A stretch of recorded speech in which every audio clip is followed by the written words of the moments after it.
The twin suns of Proxima Centauri cast long, purple shadows across the desolate refueling station.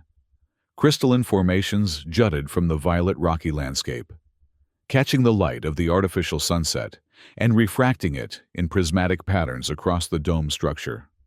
The station itself was a testament to abandoned ambition, once a bustling waypoint in the Omni-System network. Now reduced to an emergency pit stop after the stellar conflict had severed most regular trade routes. Jack Matthews adjusted his flight suit's environmental controls as he guided his cargo ship toward the landing pad. The ship's designation, UNSC Deliverance, flashed intermittently on his heads-up display, along with several urgent warning signals. The primary engine had been failing for the past 3 parsecs, and the auxiliary power core was dangerously close to depletion. Proxima Outpost. This is UNSC Deliverance requesting emergency landing clearance, Jack announced into his comm unit. His voice steady, despite the growing vibration beneath his feet. Systems critical. Requesting immediate assistance. Only static answered him. The outpost had been operating on automated protocols for nearly a year now. No human staff. Minimal alien presence. Just enough functionality to keep desperate travelers alive. As the Deliverance approached the landing zone, a sudden warning blared through the cockpit. Warning, crystal storm approaching. Landing systems compromised. Abort approach recommended. Jack grimaced, his weathered face illuminated by the red emergency lights. Not happening, old girl, he muttered to his ship. We're going in. The descent was more of a controlled crash than a landing. The ship bucked and shuddered as crystalline debris pelted its hull, each impact sounding like gunfire in the confined space of the cockpit. Jack's knuckles whitened around the control yoke as he fought to maintain some semblance of stability. The landing struts extended, caught the edge of the platform, and the ship lurched violently to one side before settling with a groan of tortured metal. For several long moments, Jack sat motionless, his breath coming in sharp gasps as adrenaline coursed through his system. Then, methodically, he began the shutdown sequence, preserving what little power remained. The ship's AI chirped unhelpfully. Landing successful. Ship integrity at 37%. Repairs required. Tell me something I don't know, Jack muttered, unstrapping himself from the pilot's chair. He moved to the cargo hold, checking the precious medical supplies he was transporting to the Epsilon colony. They appeared undamaged, small mercies. Donning his exosuit, Jack cycled through the airlock and stepped onto the landing pad. The crystalline storm was intensifying, shards of purple and blue mineral fragments swirling in the artificial atmosphere. The station's exterior lights flickered ominously, and the automated defense shield was operating at minimal capacity, allowing smaller crystal shards to penetrate. Jack activated his suit's magnetic boots and made his way toward the station entrance, each step deliberate against the increasingly powerful winds. The station's doors slid open with a reluctant hiss, and he stepped into the dimly lit interior. Welcome to Proxima Outpost, a synthesized voice, intoned from hidden speakers. Automated systems operating at reduced capacity. Please state the nature of your emergency. Ship damage, Jack replied, his voice echoing in the empty arrival hall. Need repairs and shelter from the crystal storm. Acknowledged. Repair bay accessible via central corridor. Warning. Station power reserves at 42%. Crystal storm interference detected. Full repair capabilities currently unavailable. Jack cursed under his breath. He'd need at least 60% power to repair his ship's critical systems. Can power be rerouted or increased? Negative. Primary power core requires manual recalibration. Station bioelectronic interfaces are non-responsive to automated commands. As Jack pondered his next move, a sound from the shadows caught his attention. The soft whir of servos and the distinctive click of non-human footsteps. His hand instinctively moved to the pulse pistol at his hip, a veteran's reflex that had saved his life more than once during the stellar conflict. "Who's there?" he called out, his voice steady despite the tension coiling in his chest. From the shadows emerged a figure encased in what appeared to be a seamless exosuit of alien design. The armor was sleek, with subtle bioluminescent patterns tracing its surface, patterns that shifted and pulsed with an almost hypnotic rhythm. The helmet was featureless except for a horizontal visor that glowed with a soft, aquamarine light. "Station records indicate no other ships have docked in the past month," Jack said, his hand remaining on his weapon. "Identify yourself." The figure tilted its head in a curiously human gesture, then raised a hand in what seemed to be a universal gesture of peace. When it spoke, the voice that emerged was melodious, but clearly processed through translation software. "I am Kira, engineering specialist. Lycian Confederacy. This station sent automated distress signals. I was dispatched for assessment and repair." The alien, Kira, gestured to the flickering lights. "Systems deteriorating rapidly. Crystal storm complicates matters." Jack relaxed slightly, but didn't remove his hand from his weapon. The Lycians had been neutral during the stellar conflict, known more for their advanced bioelectronic technology than any military prowess. Still, caution had kept him alive this long. "Jack Matthews, United Nations Space Command. Supply run to Epsilon Colony." He nodded toward the viewport, where his damaged ship was visible through the swirling crystal debris. "Got caught in a radiation pocket that fried my navigational array. The storm hit just as I was making emergency approach." Kira's helmet swiveled to observe the ship. Then, the station's flickering systems. "Two problems requiring immediate attention. Station power first. Ship repairs impossible without it."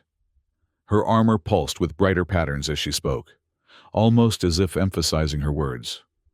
"Will require assistance."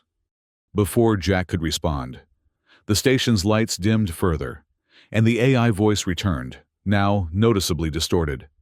"Warning, power levels critical, crystal storm intensifying, bioelectronic core stability compromised, estimated time to system failure, 47 minutes.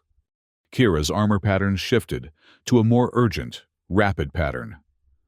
"Less time than anticipated. Must act now." She turned and moved with surprising grace toward the central corridor, beckoning Jack to follow. "Central core this way. Requires both technical and biological interface." Jack hesitated only briefly before following. His options were limited, and if the station lost power completely, both he and his mission would be lost. As they moved deeper into the station, the evidence of abandonment became more pronounced: dust-covered consoles, darkened screens, and the occasional piece of debris floating in sections where the artificial gravity had failed. The core room was a circular chamber, dominated by a cylindrical pillar that pulsed with a weak, bluish light. Surrounding it were various control panels, most dark, a few blinking erratically. Kira moved directly to the main console, her armored fingers dancing across the controls with practiced efficiency. "System architecture hybrid," she explained, without looking up. "Lycian bioelectronic base with human digital overlay. Incompatible in crisis scenarios without proper mediation." Jack approached cautiously, studying the alien technology. "I've got basic engineering training, but nothing specific to Lycian tech. What do you need me to do?" Kira's helmet turned toward him, the visor reflecting his concerned expression. "Monitor human systems. Alert to any fluctuations." She pointed to a console to the right of the core. "I will address bioelectronic components." For several minutes, they worked in relative silence, broken only by the occasional instruction from Kira or status update from Jack. The station's AI continued to announce decreasing power levels, its voice becoming increasingly distorted. "Power at 31%. Crystal storm interference increasing. Bioelectronic core stability at critical levels." Kira's armor patterns shifted to a rapid, almost agitated configuration. She stepped back from the console she had been working on and approached the core directly. Conventional interface insufficient. Direct bioconnection required. Before Jack could ask what she meant, Kira reached for her helmet. There was a soft hiss of escaping atmosphere, and the helmet detached from the rest of the suit. Jack tensed, expecting to see some horrific alien visage, but what emerged left him momentarily speechless. Kira's face was surprisingly humanoid, elegant features framed by what appeared to be luminescent filaments instead of hair. Her skin had a subtle blue undertone that pulsed with light, similar to the patterns on her armor, but more complex, more alive. Her eyes were larger than human norm, entirely aquamarine with no visible pupils, yet somehow expressive. "What are you doing?" Jack asked, finding his voice. "Isn't the atmosphere compatible enough for a brief exposure?" Kira responded, her voice now natural, musical without the helmet's translation. Lycian physiology can adapt short-term. She placed her helmet carefully on a nearby surface. "Need direct bioelectronic connection. Suit interface insufficient for current power levels." Jack watched with fascination and growing concern as Kira approached the core. "The station's system is bioelectronic," she explained, removing her gauntlets to reveal hands that, like her face, pulsed with intricate patterns of light beneath translucent skin. "My species developed this technology. Our bodies generate bioelectrical fields that can interface directly with such systems, more efficiently than any mechanical connection." As her bare hands approached the core, tendrils of energy arced between her fingertips and the pulsing cylinder.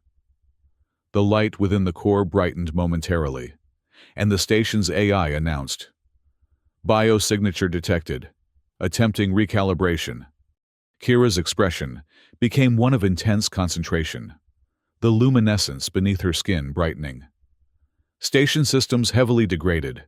Crystal radiation has corrupted biopathways." She glanced at Jack. "Need to establish deeper connection. Monitor human systems. Alert me to any power surges." Before Jack could respond, Kira began to disengage more of her armor, shoulder plates, chest protection, arm coverings, revealing more of the luminescent skin beneath. Each exposed area immediately began to pulse with patterns that seemed to respond to the core's energy. Jack found himself torn between averting his eyes out of respect for what seemed an intensely personal act and watching with professional interest. He opted for a middle ground, focusing primarily on his console, while occasionally glancing at Kira's progress. With each piece of armor she removed, the station's systems showed marginal improvement. Lights stabilized, and the AI's voice became clearer. Power levels increasing, 35%, 37%. "It's working," Jack confirmed, studying the readouts. "But slowly. At this rate, it'll take hours to reach minimal repair capacity." Kira's brow furrowed, the light patterns beneath her skin pulsing more rapidly. "Crystal storm intensifying. Don't have hours." She looked down at her partially removed armor, then back at the core. "Need stronger connection." "What are you suggesting?" Jack asked, though he suspected he already knew the answer. "Must remove remaining armor," Kira stated matter-of-factly.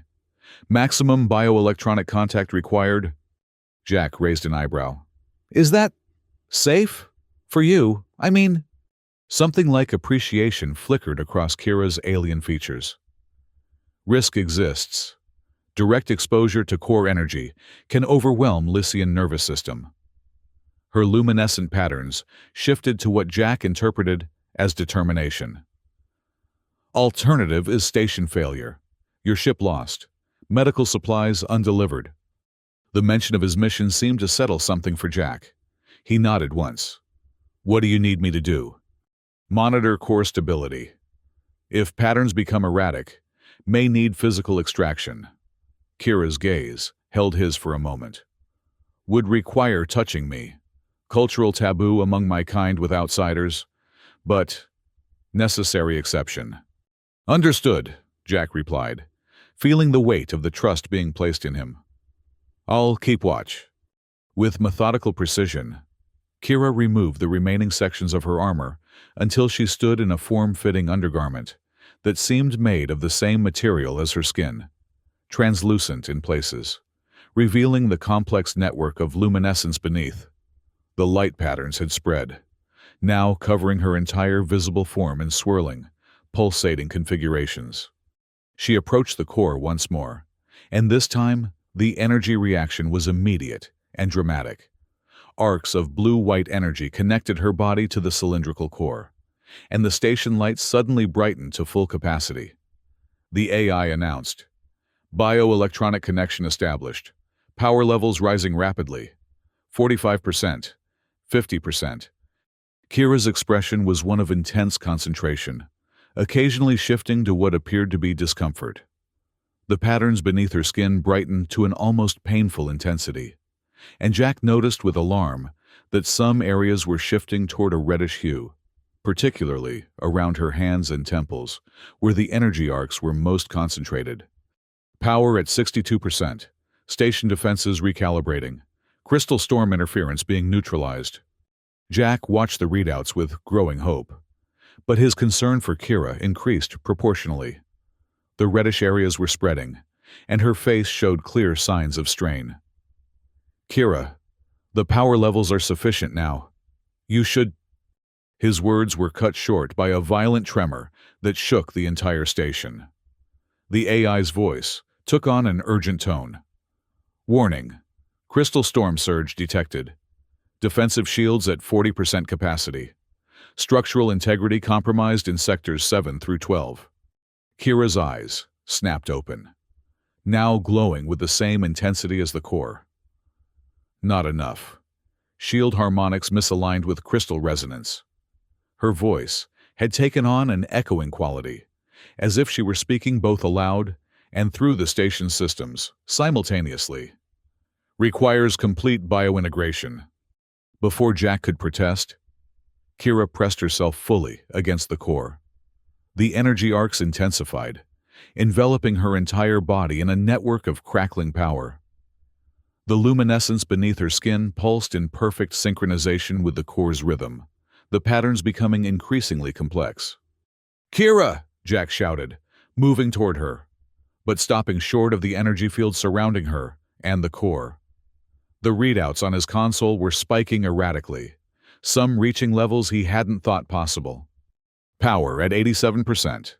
Bioelectronic integration complete. Recalibrating defensive shields to match crystal resonance patterns.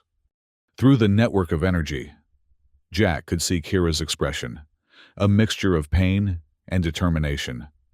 The reddish hues had spread further, now interspersed with the blue-white luminescence throughout her visible skin. Her body trembled with the effort of maintaining the connection. The station trembled again, more violently this time, and Jack was forced to grab the console to keep his balance. Outside the viewport, he could see the crystal storm had intensified to a swirling maelstrom of jagged fragments, some large enough to cause serious structural damage. "Shield recalibration at 60%, the AI announced. "Crystal storm approaching critical mass." Jack watched helplessly as Kira's body arched in apparent agony, the energy arcs intensifying further. Then, suddenly, her eyes met his through the crackling field of power. Something passed between them, an understanding, perhaps, or a request. Jack found himself nodding, though he wasn't entirely sure what he was agreeing to. Kira's lips moved, though no sound reached him over the roar of energy. Then, with a visible effort of will, she pressed both palms flat against the core cylinder and closed her eyes. The luminescence beneath her skin suddenly flared to an almost blinding intensity, patterns no longer discernible in the pure light that emanated from her form. Shield recalibration complete, deploying enhanced defensive measures. Outside, the effect was immediate and spectacular.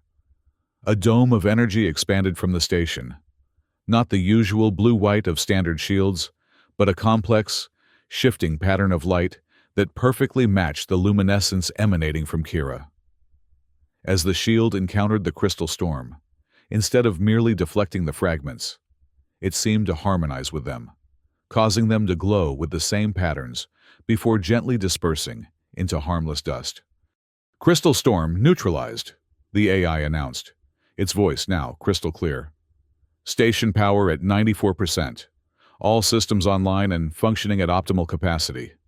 The energy field surrounding Kira and the core pulsed once more, blindingly bright, then collapsed.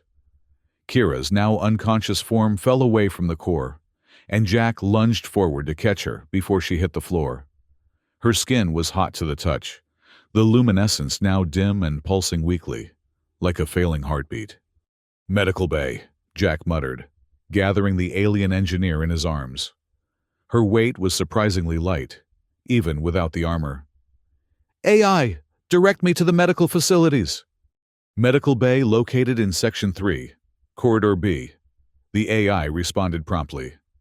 "Lycian bio-support protocols available, but requiring update."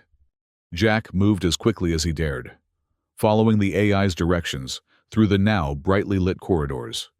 Kira's body temperature seemed to be dropping rapidly, and the luminescent patterns were becoming increasingly erratic.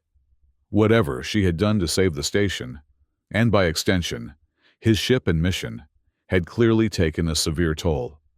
The medical bay was pristine compared to the rest of the station, automated systems maintaining it at a higher standard than the rarely used public areas. Jack placed Kira carefully on the central diagnostic bed, which immediately activated, scanning her form with multiple beams of light. "Lycian physiology detected," the AI announced. "Severe bioelectronic depletion, neural patterns destabilizing. Recommend immediate energy transfusion and pattern stabilization." "Do it," Jack ordered, stepping back to allow the medical system's access. "Unable to comply fully," the AI responded. "Lycian medical protocols require species-specific calibration. Available data outdated by 7 standard cycles." Jack ran a hand through his short hair in frustration. "What can you do?" "Basic life support and temperature regulation available. Energy transfusion possible, but at reduced efficiency without proper calibration." "Start with that," Jack instructed, his eyes never leaving Kira's still form. The medical bed extended various appendages, some applying patches to her skin, others hovering above her, projecting fields of energy that mimicked the patterns of her fading luminescence. Jack moved to a nearby console, bringing up information on Lycian physiology. His knowledge was limited to basic xenobiology, enough to recognize major species and avoid deadly cultural faux pas during his cargo runs, but hardly sufficient for medical emergencies. Still, he had to try. The information available was frustratingly technical and, as the AI had indicated, potentially outdated. Lycians were a highly advanced species, whose biology had been partially engineered to interface with their technology. Their luminescent patterns weren't merely decorative, but served as external indicators of their neural and metabolic activity. Somewhat analogous to human vital signs, but infinitely more complex. "Energy transfusion at 20%, the AI reported. "Minimal response detected. Neural patterns continuing to destabilize." Jack frowned, studying the readouts more carefully. According to the information, Lycian bioelectronic systems operated on principles of resonance and harmony, not unlike the way Kira had recalibrated the station's shields to neutralize the crystal storm. An idea formed, tenuous, but worth trying. "AI, the station's core is Lycian technology, correct? Operating on the same principles as their biology." "Affirmative. Proxima Outpost utilizes Lycian bioelectronic core technology, modified for compatibility with standard human interfaces." "And Kira was able to interface directly with it because of her biology?" "Correct. Lycian neural patterns can synchronize with compatible bioelectronic systems, allowing direct interface and control." Jack's eyes narrowed in thought.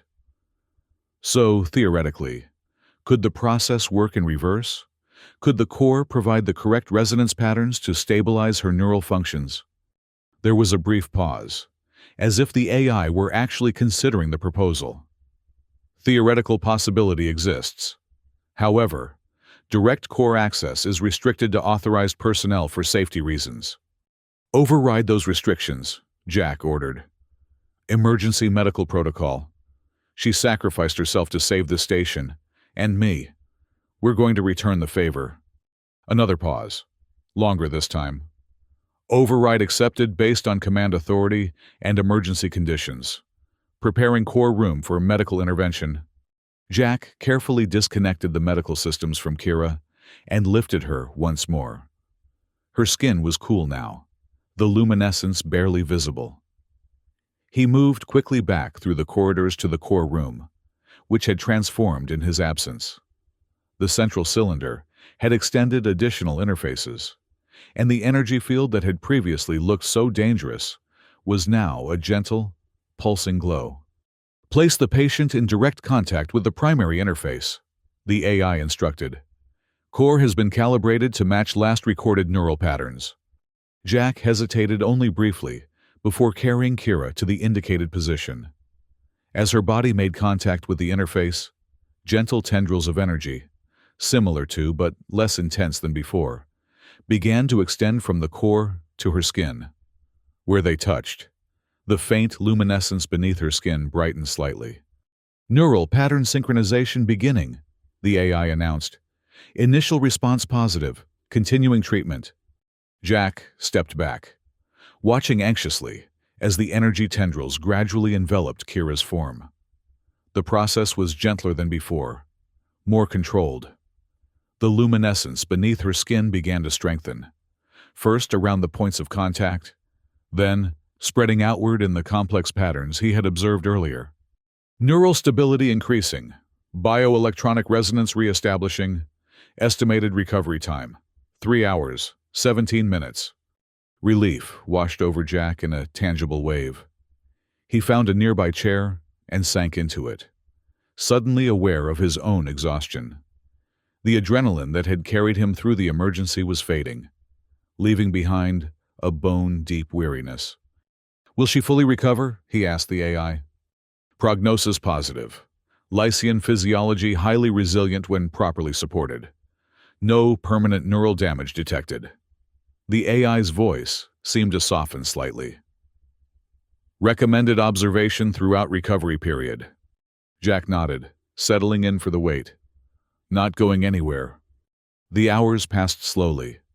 Jack used the time to check on his ship via the station systems, relieved to find that with the station now at full power, repairs would be relatively straightforward. The medical supplies for Epsilon Colony were undamaged, and once his ship was operational, he could complete his delivery with minimal delay. He also took the opportunity to learn more about Lycians from the station's database.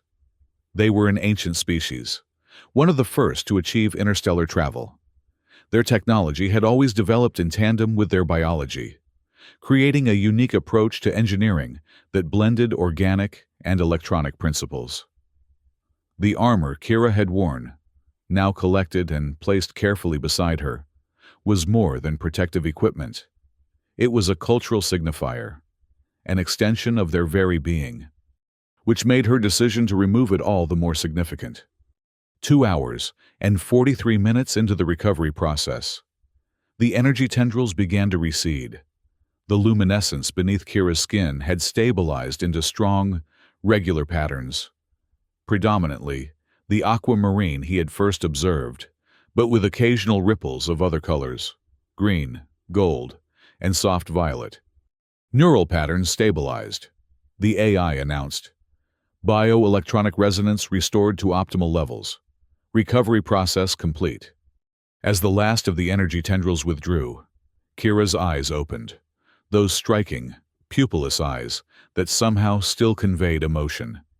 She blinked several times, orienting herself, then turned her head to find Jack watching her with concern. "Station status?" she asked, her voice weak but clear. Jack couldn't help but smile at the question. So professional, so focused, even after what she had endured. Fully operational, Crystal Storm neutralized. My ship's being repaired as we speak. Kira nodded slightly. Then, looked down at herself, seemingly only now realizing her unarmored state. A ripple of color, perhaps embarrassment, passed through the luminescence beneath her skin. Your armor's right here, Jack said quickly, gesturing to where he had placed it. I didn't know the proper arrangement, so I just collected it all together. Kira sat up slowly, the movement careful but not pained. Thank you. She studied him for a moment, head tilted slightly. You assisted in my recovery. It wasn't a question, but Jack nodded anyway. The medical systems needed help. I thought the core might be able to provide the right kind of energy, given that it's Lycian technology. Another ripple of color passed through her luminescence. Surprise, perhaps, or appreciation. Unusual insight for a human. Most would not make the connection between our biology and our technology. Jack shrugged. I've transported enough alien tech to pick up a few things. Besides, you made the connection pretty clear when you interfaced with the core. Kira's gaze remained on him, assessing. Then, to Jack's surprise, the luminescent patterns beneath her skin shifted into a configuration he hadn't seen before. Flowing, harmonious, with predominant aquamarine interspersed with gold. Without the translation of her helmet, he couldn't be sure of the meaning, but the overall impression was positive. You should rest longer, Jack suggested. The AI said you've recovered, but what you did, that was intense. Kira shook her head slightly. Sufficient recovery achieved. Your ship requires attention. She began to reach for her armor, but paused, looking at Jack again. The assistance you provided, it required touching me. This is significant. Jack suddenly remembered her earlier words about the cultural taboo. I hope I didn't violate any serious customs. It was an emergency situation. The pattern shifted again, this time with ripples of what might have been amusement. Emergency exceptions exist in all cultures. Jack Matthews. She began donning her armor with practiced efficiency, each piece connecting seamlessly to the next. However, such contact typically has meaning among my kind. It establishes a connection, what humans might call a bond. Jack watched her armor slowly rebuild itself around her luminescent form, feeling a strange reluctance as each piece covered the fascinating patterns beneath. What kind of bond? Kira paused, her helmet, the final piece, held in her hands. Varied, depending on context. In emergency assistance, a bond of trust, of life debt. Her large eyes studied him. These are not taken lightly by Lycians. Jack nodded slowly. Well, the feeling's mutual. You saved this station, my ship, and my mission. I'd say we're even. The luminescence visible on her still exposed face pulsed once, brightly. Balance is important, however. She hesitated, then continued. The experience of direct interface while being observed by another species is unprecedented in my experience. Creates a unique connection. Before Jack could respond, she donned her helmet, the faceplate sealing with a soft hiss. The visor glowed with that familiar aquamarine light, but Jack found he missed seeing her actual expressions, the subtle shifts of luminescence that conveyed so much more than words. Your ship, Kira said, her voice once again processed through translation systems. Shall we assess damage? Together, they made their way to the repair bay, where Jack's ship had been towed by the station's automated systems. The damage was substantial, but repairable. The primary engine would need significant work, and several hull sections would require replacement. But with the station now at full power, the automated repair systems could handle most of it. They worked side by side for hours, Kira's expertise with the bioelectronic systems, complementing Jack's practical knowledge of spacecraft mechanics. Occasionally, when faced with particularly complex bioelectronic components, Kira would remove a gauntlet to interface directly, a minor version of what she had done with the station's core. Each time, Jack found himself watching with fascination the way the luminescence beneath her skin interacted with the technology. "Your interest in Lycian biology," Kira commented during one such moment, not looking up from her work. "Unusual." Jack shrugged, returning his attention to the power coupling he was recalibrating. "Not really. Humans are curious by nature, and it's not every day you see someone communicate with technology through bioluminescence." The helmet turned toward him, the visor revealing nothing of her expression. "Not merely communication, communion. Our technology is extension of self, not separate entity." "That explains the taboo around removing the armor," Jack said, understanding dawning. "It's like exposing a part of yourself." "Simplified, but accurate," Kira confirmed. "Armor is boundary between self and universe. To remove in presence of others, significant vulnerability." Jack was quiet for a moment, processing the implications. "Then what you did in the core room was necessary," Kira interjected quickly. "Also, unprecedented. Will require explanation to my superiors." "Will you be in trouble?" Jack asked, genuinely concerned. The helmet tilted slightly. "Uncertain. Emergency protocols allow exceptions. However, degree of exposure, extensive. Full report will be interesting to compose." There was something in her tone, even through the translation, that suggested humor, and Jack found himself smiling in response. "If you need a witness statement, I'm happy to provide one. Engineer saved station, ship, and mission through heroic and professionally necessary actions." That sort of thing. The visor regarded him for a long moment. "Appreciated." She returned to her work, but added, "Cultural exchange has been educational." They completed the repairs by the station's artificial evening cycle. Jack's ship wouldn't be at full capacity, but it would be more than sufficient to reach Epsilon Colony and deliver the much-needed medical supplies. The crystal storm had completely dissipated, leaving the space around the station clear for departure. As they stood in the docking bay, preparing to part ways, Jack found himself uncharacteristically hesitant. "What will you do now? Stay and complete the station repairs?" Kira nodded. "Station requires additional attention. Will remain until fully operational." She paused, then added, "Your mission is time-sensitive. Should depart promptly." "Right," Jack agreed, though he made no immediate move toward his ship. "Well, if you're ever in the Epsilon sector, look me up. I make regular supply runs through there. We could, I don't know, have a drink? Do Lycians drink?" The helmet tilted in what Jack had come to recognize as amusement. "Some substances compatible. Shared consumption possible." Another pause. "Would be agreeable." Jack smiled, extending his hand in the human gesture of farewell. "Then it's a date, or not a date, necessarily. Just a friendly meeting. Between colleagues."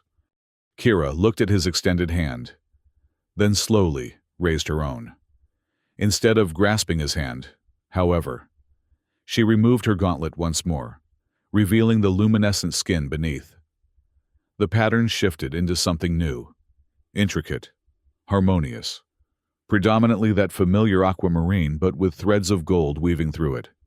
"Among Lycians," she explained, "connection established through shared experience, often marked by direct bioelectronic resonance." She extended her bare hand toward his, stopping just short of contact. "Permission to establish permanent resonance pattern. Would allow recognition in future encounters." Jack looked at her hand, glowing with those beautiful, complex patterns. Then, back at the inscrutable visor. "Is this like exchanging phone numbers, or more like a handshake?" The helmet tilted again. "Neither. Both. Cultural approximate. Remembering another's essence." "Then yes," Jack said simply. "Permission granted." Kira's bare hand touched his, and immediately Jack felt a gentle warmth spread from the point of contact up his arm. It wasn't uncomfortable, rather.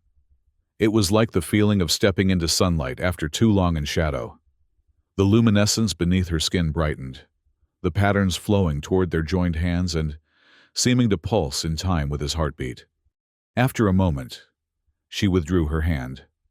The sensation faded gradually, leaving behind a lingering warmth and what might have been the faintest trace of aquamarine light beneath his own skin. Though when he looked directly, it was gone. "Connection established," Kira said, her voice softer through the translation. "We'll recognize your presence now, regardless of distance." "I hope that's a good thing," Jack said, a half-smile playing on his lips. "Is good thing," Kira confirmed, redonning her gauntlet. "Safe journey, Jack Matthews. Until future convergence." Jack nodded, finally turning toward his ship. "Until then, Kira." As the Deliverance pulled away from Proxima Outpost, Jack glanced back one last time. Through the viewport, he could see a figure standing in the observation dome. A sleek, armored form, with bioluminescent patterns tracing its surface. One gauntlet was removed, and the bare hand raised in farewell glowed with aquamarine light, bright enough to be visible even at this distance. Jack raised his own hand in response, and for just a moment, he could have sworn a similar light pulsed beneath his skin. A resonance, a connection, a promise of recognition when their paths would cross again among the stars. The crystal-free space opened before him, and the Deliverance accelerated toward Epsilon Colony, carrying its cargo of medical supplies and one human pilot, with a newfound appreciation for the luminescent language of trust and connection. A language that transcended the boundaries of species, technology, and the vast distances between stars.